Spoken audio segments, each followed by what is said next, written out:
So here we are once again, chocolate. Vanilla. Yeah, that's me. Uh, so the question I have for you right No, no, now, no. I'm vanilla. I get you. not vanilla. How can you be vanilla? Because I said vanilla, and you said, oh, that's me. No. You think they would have confused that? You're just trying to confuse me. You're going to put me off my question, but I Oh. have not forgotten it. You could be white chocolate, and I could be chocolate vanilla.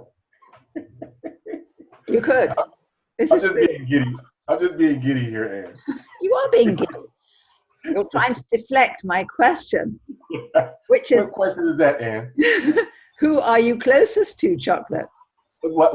What? No. No. Which is the Look, person? Who is the person you are closest to? yeah. Well, Ann, Speak. all right, let me take a serious. Let me be serious about this one right here. But in all seriousness, closeness is not a thing for me. I don't really do closeness. Um, uh, to be told completely honest, because of the connection I have with you, because we have very similar ideals, and the way we connect and react and respond to one another, it I would have to say you're one of my closest people. You I'm just, know, I'm just one person. I'm not people, but that's okay. I'll be people if you like. right? Like I said, one of. Okay, okay, good. That's good. Yeah, one of. You're not the and you're not the you're not number one, okay? You're not numero uno, but Uh, you're one of. who is number one then? And cut that out, girl. I don't have out, girl. Do you mean to I say there's think someone else before me that's number one and I'm not number one? no. All right, and I'll give it to you. I have to say my wife, right? I should think so too. Of all the it doesn't but it doesn't have to be that way, No. but it is. Yeah. No, is everything great? Is everything like in paradise? No. But she's one of my closest people. We're very similar in who we are, Mm. and our understanding of who we are is very. We connect really in that way, Mm. our understanding of one another. Mm-hmm. But anyway, here, I had a story for you. Speaking of closeness, speaking of connection, Mm-hmm. I went out. I went out salsa dancing yesterday. Haven't done that in about, I don't know, 15 years or more. Because that was your thing, didn't you? You used to do salsa dancing. Professionally, yeah, I was a professional salsa dancer, competed, choreographer, did shows.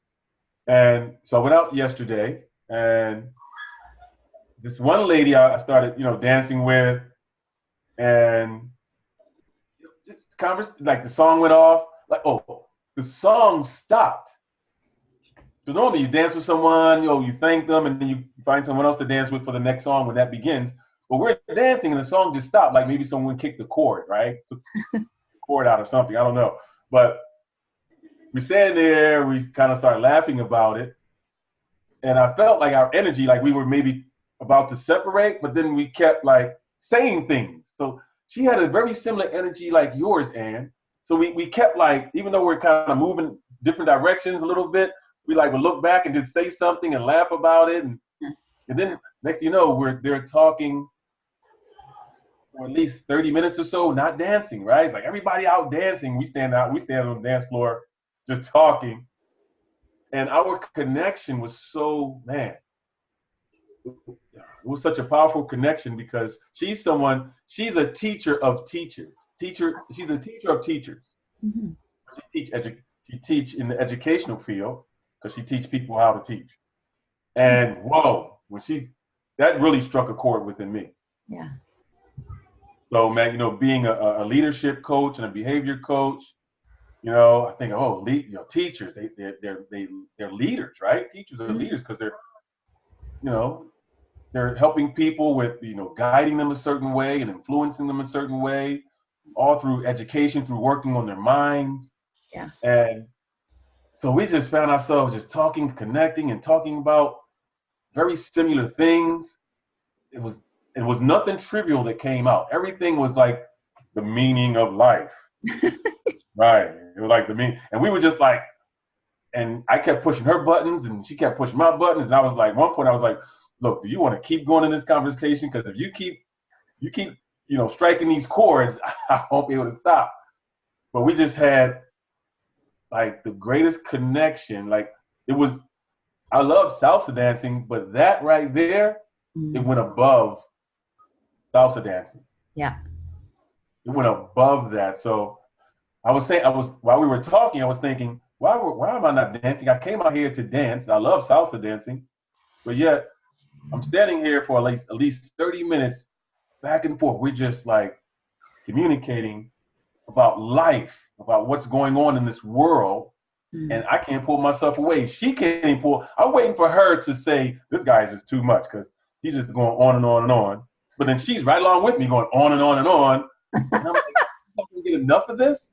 She just keep going. And she was like, look, and at the end of it was like, look, let's continue. Like, you exchange phone numbers because we're going to continue this conversation because it's just, we were so enthralled with the power that was coming from our thoughts and our ideals of how humans are treating one another, the views on how our leaders are responding to the cries of, so-called, constituents or the public or followers or whatever you want to call them. So it was just so powerful, Ann. Well, you were blessed with that connection, weren't you? Yeah. Yeah, it meant more to me than anything I could, really, like that was my desire. That's my heart's desire to be in those types of interactions. Yeah. Because I largely, I'm largely driven in my life by the achievements of others and how to achieve and how to help others achieve and what can I receive from that so I can move further and faster and give more to others. And I know that you're the same, you're like that. You're that same type of person too, Ann. Man, you're so powerful in that area. Say more. How do you see me as being powerful in that area? What area exactly? And I don't know if you want me to stroke your ego right now, Ann. No, not my ego, my heart. Oh, so your heart is attached to your ego? Well, yeah, the ego actually is mind and emotions. My heart is just something else. Okay, so what I would say, I mean, I hear what you're saying. It's basically the heart connection, but with the heart, to me, comes hope, because that's how I see it. With all the dilemmas that humans have, that exist in the world. I was talking to a friend at the weekend, or it was maybe last weekend. He works in pharmaceuticals. He's a very talented guy, and he had medical training, and he's now in one of these huge, the big pharmas, so-called. And his particular company have taken over 16 smaller pharmaceutical companies, and the human environment, as he described it, is of a huge amount of greed. And it's not unique to pharmaceuticals, I'm sure, but underneath the greed really is huge fear, the attachment to things and the fear of loss. And as he was telling me about it, it's like, oh my goodness, because I don't know the pharmaceutical world at all. He's actually in Canada. And it's like, oh my God, this is really people in fear crying out, and rather than crying out with the fear, they cry out and express it as greed, the fear of loss. So I kind of take these things on board, and because the optimistic, the heart person in me says, okay, people need help with addressing fear in their lives. And I think it's true with a lot of people who have a lot of material wealth, there's a fear of losing it. And there's some healing to be done with people who have a lot materially and yet are insecure because the world is changing. It's very shaky for a lot of people. There's a lot of uncertainty, whether it's climate change or politicians or whatever it is. There's a lot of uncertainty going on. And people just need that, I want to say confidence or trust, ideally to have a connection with a higher power. whether that's God or however people would see that. So, excuse me, there's more to life than meets that material eye. And I think that's where the world needs some awakening, to help them to see beyond what we're attached to, the materiality that we're attached to, and actually look beyond, look into the heart. And then occasionally you find a gem like your salsa partner, and it's like then you can spar because there are two of you that are really having something of a passion that you share. But you could find yourself meeting more people like that. I think we attract to us the people who mirror aspects of ourselves. And that's where it's really stimulating. What I found is very interesting as a marriage coach, where people often fall for the very people who are going to, I think the expression is trigger. So the very thing you don't like in the partner probably is reflecting to you something about yourself you have yet to accept and love. It's just a suggestion here, but you know, it's the people who are closest to you that can really press your buttons, can trigger you. And yeah, we can have a close connection, but hey, you're in Los Angeles. I'm not going home to you tonight. So it's like, it's safe, right? But if you're physically in the same proximity, if you're sharing a home, if you're sharing an office, then those are the people that are going to make you aware of your weaknesses. And the good news about that is when you're aware of a weakness, you have a choice. You can either give in to the weakness or you can build a strength to say overcome it, but to live above it or transform it. And so those ones that are physically closest to us at home or at work are the very people who can assist us to grow stronger, which is the good news. It's not necessarily easy at times, but it's like, it's information that you can use to build more of who you are, more of the heart of who you are.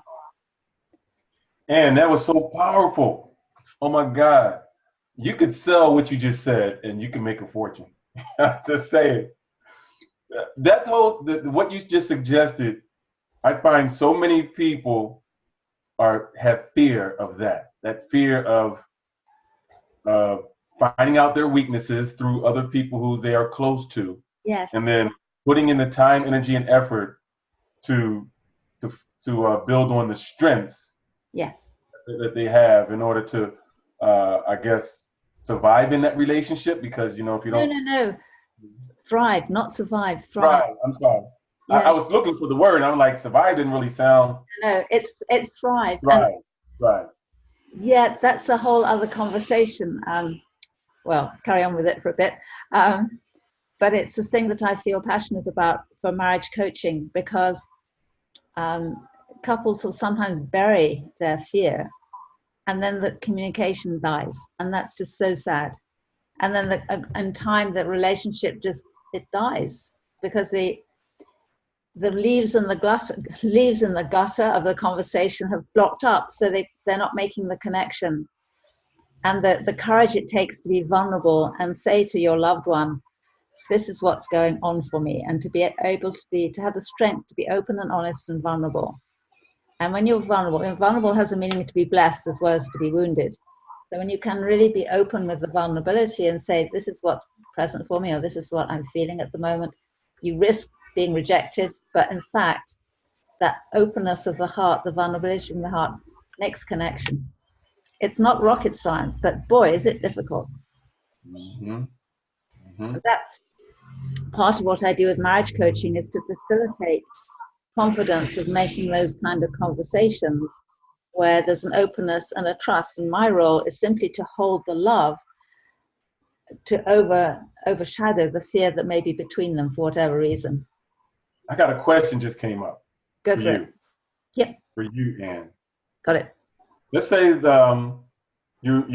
have you're coaching your couple, husband and wife, or pre-husband and pre-wife could be, right? And communication, vital. Let's say that they're having, if they're not really having success in the communication area, would you suggest that they would start to find even the smallest amount of time to spend together in that realm in communicating with one another. Let's say that one person loves communicating, other person's like, that is like, taboo to me. I don't want to, it's too stressful, too Mhm. much pressure when we gotta speak so seriously. Just love and let love, Um, right? I just love you and that's good enough. So we don't need to go into all that. But Okay. anyway, um, so if you have someone who's really into communicating, another person really shies away from it, or pushes away from it. Yeah. For that person who pushes away from it, would you suggest, well, what amount could you take? I mean, if having say an hour-long conversation with that person is like, even 30 minutes is like, I just can't, I don't want to talk. Like, oh my God, it's too much for me. Yeah. Would you suggest that person, okay, well, find the amount of time that they could have that conversation, like say 15 minutes or whatever? No, that's where I think I have a role to play, because they're not doing it, and for whatever reason. And the experience I've had in the past is where the person who really wanted to communicate, it was a woman in this case, and she had confidence in me, and so she persuaded her partner to come with her to me. And so I worked with them actually over about 18 months to get them to get them to feel confident about talking with one another honestly. And It so, took 18 months. You said it took 18 months? yeah, Yeah, that's powerful. well, yeah, they had genuine love for each other. Otherwise, I wouldn't have gone there. But they both cared very deeply for each other. But they were two different cultures, and if you've got very different cultures, like one American and one English in this case, um, and I understand both because I understand enough about American culture and British, so I understand, so I could understand why they weren't able to talk together. Um, so so they sat in front of me, and I'm there for both of them. I'm there for both of them as individuals, and I'm there for them as a couple. And it was important for her. So communication was really important for her. So she instigated coming to talk to me. And now they're still together. They're happy with each other. They sorted out. They came to understand what each other meant, or what they wanted to communicate. They came to an understanding basically. And And does you want them to communicate though outside of connecting with you? Like, how would you get them to tap into that communication when it's just them two together? okay, for the first period of time, I wasn't doing that. I needed to help him to build his confidence up. I needed him to take care of himself, Mm. to do certain things to take care of himself. She was very good at doing things to take care of herself, but he wasn't so good. So he needed his, as it were, homework was to do things that took care of him. He needed to feel better in himself. That was partly why he wasn't communicating. He didn't feel good about himself. So that was how I worked that. And gradually, I think they got the confidence to do. I don't set people exercises because I really honor the spirit of who they are. When they're ready to talk, they will. Main thing is then when they're with me, they find out how to be comfortable with each other and approach how they can communicate. So to begin with, their body language was was very apart, and I'm looking for the body language that shows to me that they are connecting. Mhm. And then I feed that back to them. I could feed back to them how I see the connection happening. I more affirm what was good, what was happening, rather than pointing out yet again that the connection wasn't how I didn't need to do that.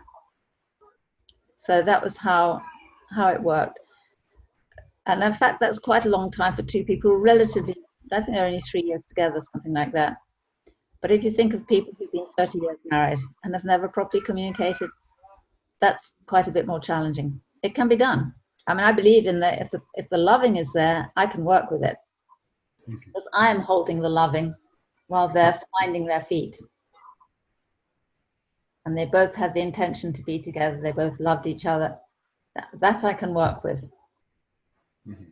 And it's not me. I mean, I use the expression, I hold the space for them to come together, to feel confident, so that they can talk and the relationship. Well, I talk about greater health, wealth, and happiness. Because when people are really communicating well, they're really in harmony. Well, it's in harmony because sometimes, life comes up with its challenges. But where the energy is flowing between them, it can have a positive impact on finances, on health. It impacts all of the life. And if you can think there are two people with hearts and their hearts come together, yes, of course, life's going to flow better. I mean, it's thrilling to see that, to witness it, because that's what I do. I witness it. Can I say a belief that has come up for me, Ann? Yeah. My belief is that anyone who is in a marriage or even the contemplation of marriage, Mm-hmm. of course, they're going to lead into that eventually. I believe that there should be a place for third party like yourself, a facilitator, Mm-hmm. for the life of the marriage. Well, traditionally, that would have been a family member, where families were not so split up in terms of just, people live in different parts of the world, they travel and so forth. And a woman that I met recently, I suppose she must be married good 25, maybe 30 years. And she was held together by her mother-in-law. Her mother-in-law supported the relationship. And she's saying that often doesn't happen for couples now. There isn't a parental figure who's helping people to stay together. And she saw the kind of role that I have is to help people when they hit a rock, they hit a block of some kind, that can help them reconnect with the loving and to make a little difference, to do something that's going to endear one to the other. Mm-hmm. So yeah. So you agree with that belief I have? Yeah, I think so. Yeah. But I think without that, I think my belief is without that, because you're going to always, you have two people living under the same roof, nothing is harmonious. Like you have this, we just live in this harmony 24/7. It just don't. And I think we kind of fool ourselves believing that it's supposed to be that way. Mm-hmm. Like you get married, it's just supposed to be what do they say in fairy tales? Happily ever after? Yeah. Yeah, no. But it can. We have the technology, we have the human technology now to make that possible. Mm-hmm. And typically relationships, or often, not always, but quite often relationships that have got longevity. You see that longevity, yes. It's not universally so, but there are the techniques or the ways of coming together and dealing with the issues that come up. That's not rocket science. It's very much what we learn as coaches, but it's specific to the marriage partnership, which is not the same as a business relationship. It's not the same as achieving goals and achieving targets. It's not about that. It's marriage is a process of love. And I don't know any coaches quite like me working with marriage partnerships or loving partnerships. And it's just my own, I come from my experience of, doing consultations with people and done 14 years of conducting weddings and getting to know couples for their wedding day. So would you say that they should have an outcome goal in their marriage? Like a goal that they would want to, like, how we say, well, let's come together and decide if we want that house with the white picket fence and the dog and the 2 kids and all that. I would say those sort of evolve over time. I don't think they're not the glue that's going to hold you together. Mm-hmm. I think you do need to know that you're on the same page with finances. I think you need to be on the same page whether you have children or not. So there's some things that are important to be on the same page about. And come into agreement. We wouldn't say their goals to look forward to achieving. No, there may be. I mean, what I don't do is I don't say what a couple should or shouldn't do. There are no shoulds. I mean, it's like if that's important to them, they do that. So I wouldn't say it's right or wrong. I wouldn't say for every couple that's important to do. I think I prefer the idea of intention, the intention to be grateful for each other, the intention to say when I'm feeling out of balance or when I'm feeling hurt, the intention to be open to learning. There's more those kind of human qualities than picket fences and dogs and houses and stuff. Well, that was just an example of, like, if there was, like, you're in a marriage, should you have like an example? Let's say if someone say, yeah, I suggest let's go talk to Ann so she can facilitate. And so what if the other person is like, well, why do we want to talk to Ann? Like, what do we want to get from that? I understand what you're saying. Yeah, I mean, well, I think it'd be, if there was an ambition, put it that way, it would be to, how can we really make this our marriage happy in the long term? How can we achieve long-term happiness in our marriage? Okay. So that would be if there was an ambition. If there's a stuckness, as I described, if there's a problem with communication and one person wants to communicate and it's important to them, that's the scenario I just described. But for people who really want to make the most of their marriage, that's how I can guide people to listen to what their values are independently, how they come together with their values as a couple.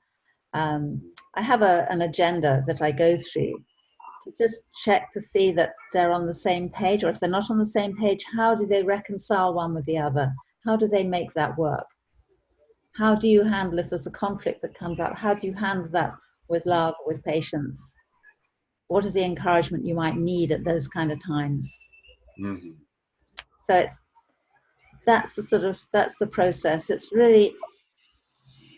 a quality of life thing rather than a material objective. Or it could be that. It's not to say that isn't part of it, but I think in terms of the loving relationship, it's the more what do you call it? Soft skills, rather than the target of, well, we'll earn so much money and therefore we'll have this kind of a house. Now that's valid, but how are we going to work together to produce the money, or how does that work out for us? So the communication has to happen in order for those material good things in life to come into place, not have those good things in life and then try and sort out the marriage. That's the wrong way around. Get the relationship in good shape and then have the goodies that kind of like the icing on the cake, but make the cake first. Mm-hmm. It could be a chocolate cake too, with a vanilla icing. Yay! Sounds good. As long as it has cream cheese filling. If it has cream cheese filling, then I can go with that. Okay, well, it's like this is the choice. It's like, but this is the exciting thing, because it is about personal choices. Like, hey, if our marriage could be the absolute best could be, what would be part of that? How would that look? How would that feel? How would we be together? And there's kind of things, it's like, it's an excitement, because if you've got the loving that's there, those hearts can work together and it becomes magical marriage. Even miraculous marriage. It's hot. I mean, it's seriously hot. And it's not just the temperature outside. I'm going to have you interview me one of these times, since I am someone of 3 divorces and 4 marriages. Oh, yes. So I would love to, because I have some thoughts. I have some ideas and some questions that we could spend some good time like diving into. So let's pick a time where you can just interview me, re-record it, and just to help people, because there are other people who've been through what I've been through, or they're headed that direction also. Yes. Well, just prepare the questions and then we can do that the next time. Yeah. And now we have gone rather over our 15 minutes, so that's okay. We have. So you're going to sign off for us, Chocolate? Yes, I will, Ann, and I want to thank you. I want to thank you for this interaction that we continue to have, and your love and tenderness. So, people, thank you for joining in. I'm Darren King T. Washington, a.k.a. King Chocolate of L.A.